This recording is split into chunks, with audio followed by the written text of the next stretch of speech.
moment she said, "Darling, pick a flower and give it to the most beautiful girl in the world." And he picked the flower and he gave it to his mistress, now Queen. Not a good idea there, Prince Charles. But certainly, of course, Queen Catherine Braganza was so upset by this that she actually stormed the palaces and gave orders for all the flower beds to be dug for finding their instruments, all the memorabilia there, and also reserve their favourite spot. And we're coming up to stop for the Harbour Corner, which is stop number 2. Just behind us is the Japanese embassy, by the way, and of course we have an art exhibition there, quite modern, abstract. It's called the Yoko, if anyone wants to go. Coming up to stop now to the Harbour Corner. Thank you. Anyone can stop.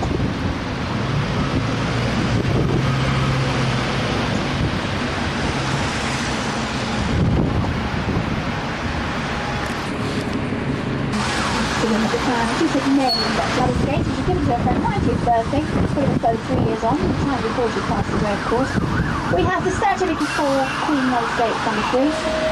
Open that one. She said though, of course, that she set the wall, MGM might force her to make this wall, and she never has apparently. Why she didn't want to watch it, I'm not too sure. But certainly she didn't want to walk through. The Tarplane Hotel there on the right hand side, of course.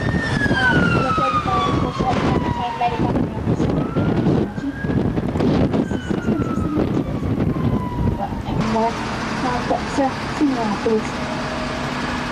I think it's 3 streets actually along from Green Park stop. And coming up to stop now, folks, of course, for Marble Arch. Marble Arch, of course, is made out of unpolished Italian marble and was moved here in 1851 at the wish of John Nash, Architect of Lincoln.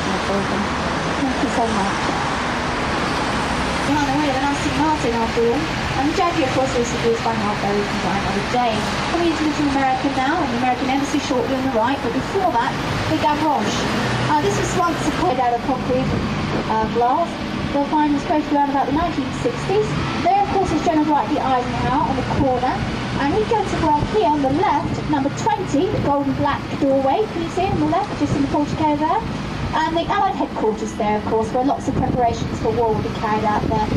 And on the right hand side, the Grosvenor Square Grosvenor Gardens, where you'll find the statue of Franklin D. Roosevelt, President of the United States, Franklin D. Roosevelt, and of course unveiled in Lord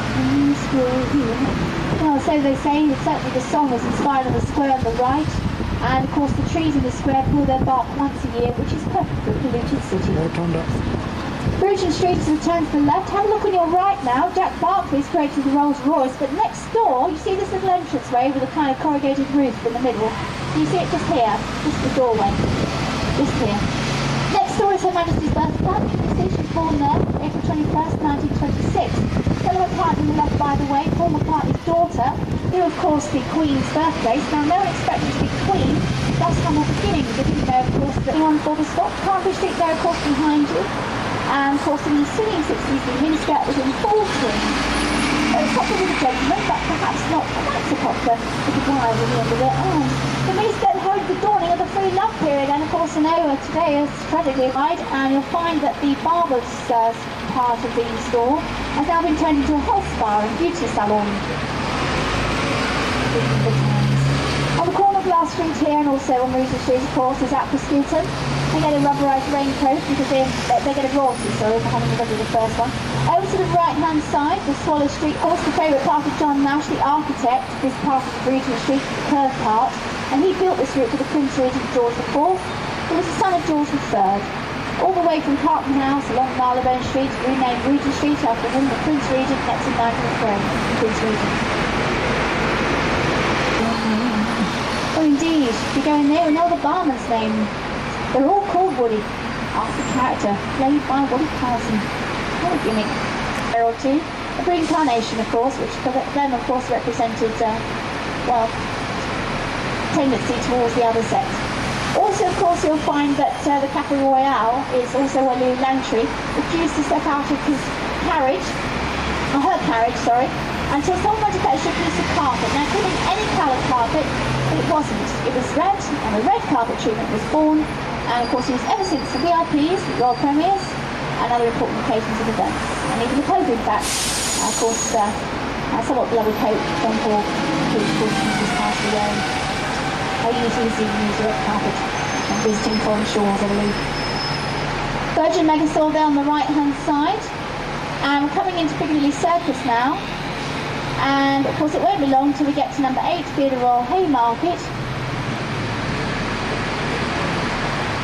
Now of course you can see the statue of Eros to your right.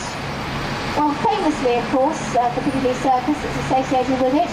But what a lot of people don't know is that in fact it's in honour of Ashton B really. I mean we've got statues of Florence Nightingale, Sidney Herbert, a close friend and political ally. And also, of course, you've got on the left-hand side the Athenaeum, the gold-gilt statue of Athena there outside the Athenaeum. And the gentleman's clubs there, of course, later on when Regent George IV name's been, well, not immediately, in fact, he recovered amazingly. The Texas Embassy Washington Grill. And, of course, around there is number 1 Oceanic House, where they queued for the tickets for the Titanic. Thought it would be the trip of a lifetime, and then discovered, in fact, that it might be a trip of people's own.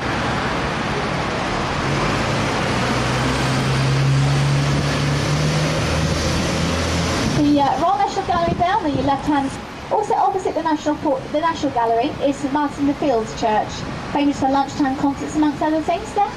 And of course on the left here, Trafalgar Square. Well, home to the pigeons, of course, amongst other things. Very famous for pigeons. If you do feed them, make sure you wash your hands. You don't want to catch them. It can be vermin. Trafalgar Square, though, on the left-hand side, of course, is in honour of Lord Horatio Admiral Nelson, who, of course, fought alongside the British against the Spanish and French combined forces, mainly French, and, of course, this was Nelson's last battle. He was actually shot and killed at Trafalgar, but, of course, he was victorious nonetheless, and apparently his last words were not "Kiss me, Hardy," but along the lines of "Thank God I've done my duty, I've done my duty to God, I've done my duty, thank God," something like that. Well, those were his last words, in fact. Also, of course, you'll find that Nelson is a right-armed Hardy. Now, you can see the lines there at the bottom of the column, and, of course, these lines, in fact, are modelled on the architect's own pet Labradors, apparently. The anatomy of the line isn't quite right at the back of it, as you can see, probably. It looks more like a dog's forequarters. Having never been up that close to the line, it's probably why he had to draw some inspiration from his own pet Labrador. The war between the Royalists and Parliamentarians. And Oliver Cromwell, opposed him, having tried at Westminster Hall next to him at Buckingham House. The statue, of course, was given to someone to melt down, but apparently the chap